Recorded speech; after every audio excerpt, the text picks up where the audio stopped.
Thank you very much. Thank you, Professor Plesh, and thank you for inviting me to SOAS to be part of this important and yes, very, very pertinent at this moment. So I'm going to start by introducing the Soka Gakkai. Some of you may be familiar with it as an organisation, but just to give a little bit of background. So I'm the director in the UK of Soka Gakkai International. We are a lay Buddhist organisation with our roots in Japan. The particular strand of Buddhism that we practice is called Nichiren Buddhism. Nichiren was a 13th century Buddhist reformer, and in the early 20th century, in 1930, a lay organisation, originally for teachers and educators, was founded, called the Soka Gakkai, the Value Creating Education Society. And that became, after the Second World War, the founder of the Soka Gakkai was imprisoned by the militarist government. He died in prison in 1944.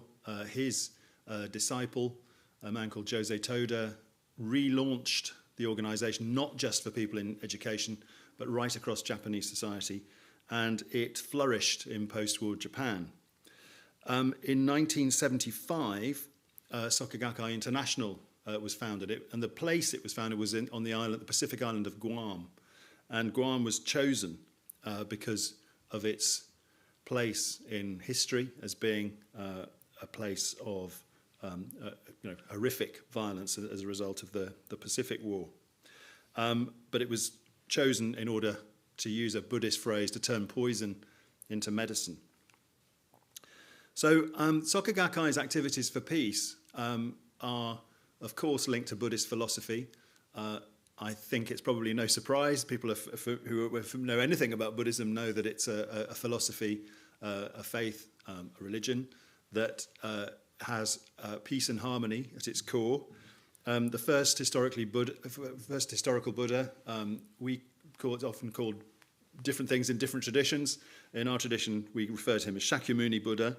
Had a phrase where he said, the English translation translates as, it's important to kill the will to kill. So that was, to kill the will to kill was very much at the heart of his teaching. And of course, teaching compassion to take away suffering and to replace it with something positive and hopeful. After the Buddha's death and the teachings of Buddhism, as they spread across Asia, often following the Silk Road, the trading route, within a couple of centuries, the king Ashoka had put the principles of disarmament into action when, as a warrior king, he decided that he had committed too many atrocities. He converted to Buddhism, and what we would now call India, a vast proportion of it became under the auspices of the Buddhist philosophy. The tradition that we practice in the Soka Gakkai, I mentioned Nichiren as a reformer, lived in the 13th century. I just want to quote briefly from two of his letters, or two quotes from a letter. He wrote about the question of peace. He wrote, "If the nation is destroyed and people's homes are wiped out, then where can one flee for safety? If you care anything about your personal security, you should first of all pray for order and tranquility throughout the 4 quarters of the land, should you not?" So he was encouraging people to think beyond their own particular space. And then he gave what we see as the sort of the inner journey that it's important for Buddhist practitioners to go on. He said, "You must quickly reform the tenets that you hold in your heart and embrace the one vehicle, the single good doctrine of the Lotus Sutra. If you do so, then the threefold world," so the world that we live in, "will become the Buddha land. And how could a Buddha land ever decline?" So in his teaching that he set out in the 13th century became the philosophy that these educators in the 1930s adopted as their faith. And I mentioned his name, Jose Toda. In 1957, José Toda made a declaration about nuclear weapons in a stadium where he said to thousands of young people that it was important and to deal with the underlying philosophy that justified the holding of nuclear weapons. So the previous year, the Soviet Union had just developed intercontinental ballistic missiles, and Toda's view was that he was concerned about people talking about the importance of deterrence. And the phrase he used translates into English as ripping out the claws that justify any idea that nuclear weapons are a good thing. So the Soka Gakkai's peace activities really hinge particularly on the subject of nuclear weapons. So the third president of the Soka Gakkai, he's still alive, Daisaku Ikeda, he's just had his 95th birthday, but he has been writing an annual proposal to the United Nations. He completed 40 years. He started in 1983, and the last long-form proposal was published in 2022. And there, every year, the main topic has been how to move forward with disarmament, particularly nuclear weapons. But he's referred to a whole range of weapons, from nuclear weapons down to small arms. Soka Gakkai International, has been a partner of ICAN, the international campaign to abolish nuclear weapons, since 2007. And we are co-sponsoring the ICAN Youth Summit ahead of G7 in Hiroshima in the 25th, 27th of April, with other organisations. Although he hasn't written a long-form proposal this year, on the 11th of January, he gave a statement on the Ukraine crisis and the no first use of nuclear weapons. And that's a much shorter document. I want to read a short passage from that. He said, having experienced firsthand the terror of teetering on the brink of nuclear war, the people of that time brought forth historic powers of imagination and creativity. Now is the time for all countries and peoples to come together to once again unleash those creative powers and bring into being a new chapter in human history. He also uses the image of a circle. He says, to use the example of a circle to describe the nuclear weapon state's responsibility to maintain self-restraint with regard to nuclear weapons use, the commitment expressed in the joint statement to prevent nuclear war would be an arc comprising half the circle. That's the statement that was given out at the beginning of last year by the leaders of the US, Russia, the United Kingdom, France and China. So it would be an arc comprising half the circle. This alone, however, is not enough to fully eliminate the threat of nuclear weapons use. I believe the key to resolving this challenge is for states to commit to no first use. During the NPT review conference, the SGI worked with other parties and NGOs to hold a side event at the UN focused on the urgency of adopting this principle. And I'm certain that if pledges of no first use can be linked to the January joint statement, this will form the arc that completes the circle, containing the nuclear threat that has long hung over the world. In this way, opening the path to finally making progress on nuclear disarmament. So that's the most recent sort of public statement on the question of nuclear weapons from Daisaku Ikeda. Regarding the special session on disarmament, he has twice referred to this in his annual proposals. In 2003, his proposal had a request in it, and he said, I propose that a special session of the UN General Assembly, attended by the world's heads of state and government, be dedicated to the cause of nuclear abolition. Not since the third UN special session on disarmament 15 years ago has there been an opportunity for a truly global discussion of the problem of nuclear abolition. Surely it's time for us to take earnest and concrete steps to realise a world without nuclear weapons in this new century. We must confront head-on this issue on which the fate of all humanity hangs. And then more recently, in 2019, there was a long section on the fourth special session of the General Assembly. And just to read a passage from that, Here I would like to propose that a fourth special session of the General Assembly devoted to disarmament be held in 2021 as a follow-up to the 2020 NPT Review Conference. It should reconfirm the obligation for multilateral disarmament negotiations and set the basic goals of major reductions in arsenals and a freeze on their modernisation. It should also initiate multilateral disarmament negotiations towards the 2025 NPT Review Conference. And quoting Garcia Robles, who later would receive the Nobel Peace Prize, Ikeda says, "I hope that at this fourth special session all states will follow his example with both earnest commitment and a readiness to compromise to achieve a consensus on disarmament of nuclear and other weapons. I further hope that sufficient opportunities will be afforded to representatives of civil society to speak at this session. At the first special session, representatives of 25 NGOs and 6 research institutes addressed the General Assembly, the first time that civil society made its voice heard in this way.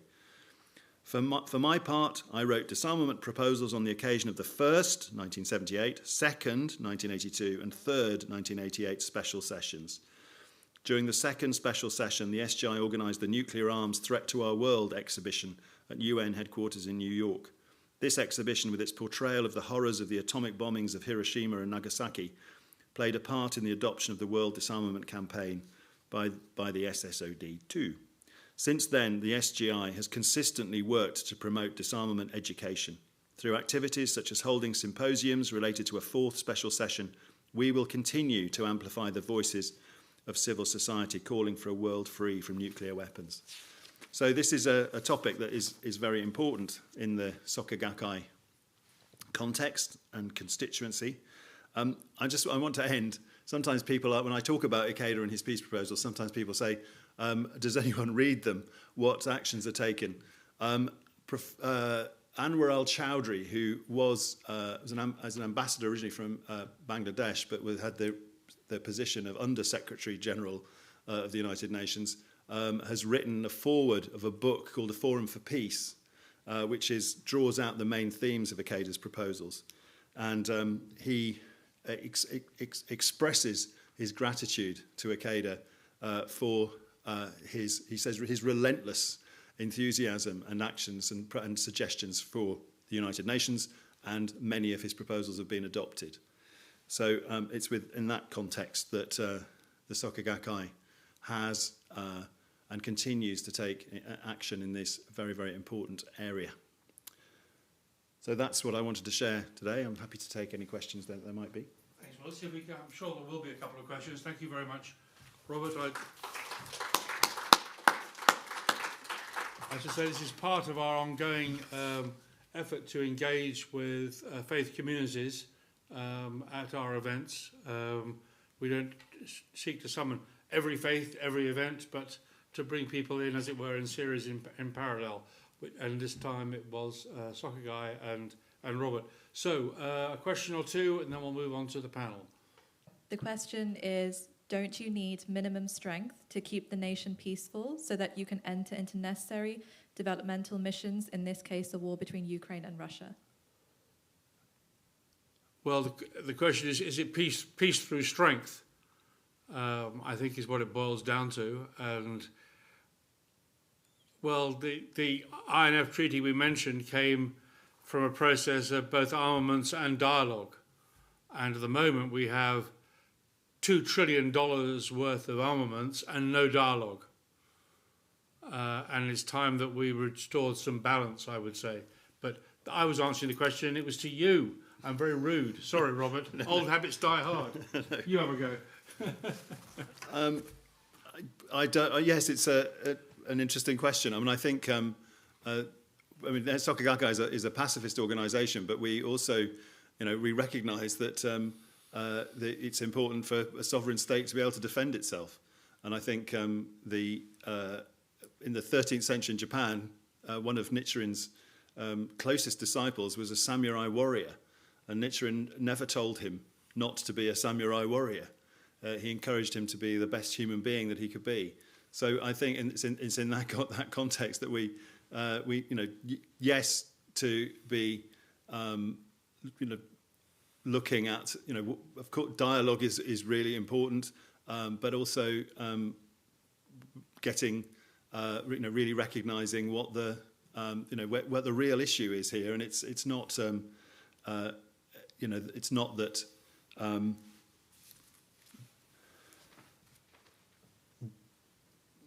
It's getting to the point where a really frank and honest and careful dialogue can take place, and I'm not sure that it's that we're in the right sort of ballpark at the moment for that to happen. If I might add, and maybe I'd be interested in your response to this. I think few people are aware that around about 1600, Japanese society was as adept with firearms and musketry and so on, as were the Europeans. But the social destruction of firearms in Japanese society meant that there was a decision in Japanese society to outlaw firearms for almost 250 years, I think. And it's an interesting example, albeit within a limited geographical space, Japan being islands, of where society can come to a conclusion that certain armaments are too self-destructive, and in that case perhaps also damaging to the samurai class. I don't know the detail, but it's a clear precedent and example. I don't know if it's something that you're doubtless aware of. I can't comment. Okay, well, we'll see who else might be want to join in the discussion from the floor or online. I have a question. Please. As a religious organisation, have you faced any challenges in these fields? It's a world that's not entirely guided by religion anymore, and secularisation is on the rise, so has it been difficult navigating? Faced with the rise of secularisation and other challenges? Have you faced any challenges because you are a religious organisation? Well, I think, yes, there are.